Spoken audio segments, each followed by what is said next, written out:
Hey everybody! Today we are going to learn how to export a video in Adobe Premiere Pro so you get the best quality for sharing. First, open Adobe Premiere Pro on your computer. Open your project and make sure your sequence is selected. At the top menu, click File. Click Export. Click Media. The Export Settings window will open. For Format, click the drop-down and choose H.264. For Preset, choose Match Source Adaptive High Bitrate.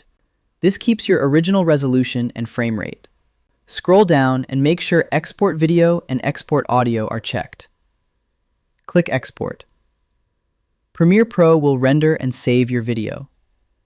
These settings work well for YouTube, social media, and general use. I hope this helps you on your current and future projects. Thank you for watching.